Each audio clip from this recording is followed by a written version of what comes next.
Woman makes bizarre discovery in the dead of night. The whole neighborhood had disappeared. She rushed out to look for everyone, but a horrible scene appeared behind her.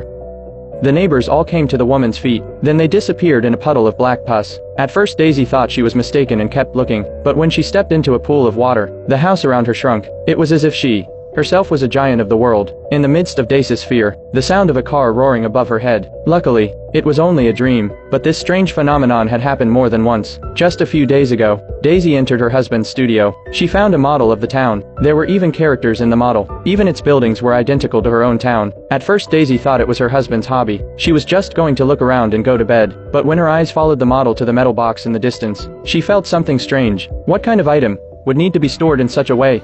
Daisy took out the box and opened it, and discovered that it contained some old envelopes. At that moment, her husband suddenly came home. Daisy had no choice but to put the box back. The next day, when Daisy was sewing her husband's pants, Daisy found a note in her husband's pocket. When she opened it, it was a love letter from her husband to a woman. Daisy was a little upset. From then on, she began to have nightmares every day. She even thought the whole town was virtual. She had no choice but to go to a colleague she'd been secretly in love with for a long time, and agreed to meet him quietly. When the colleague found out about the situation, he thought Daisy's suspicions were unwarranted. It was normal for her husband to have a model as the founder of the town, and the note was probably from years ago. He tried to talk Daisy out of her suspicions, but Daisy thought that if her husband had done something, then she would have grounds to file for divorce, so she could be with her colleague. So from this day on, the two of them prepared to investigate her husband. They even snuck into his office in the middle of the night. Daisy did find something in the office, a photo album with a lot of photos, and they were all of a strange woman, and this confirmed Daisy's idea.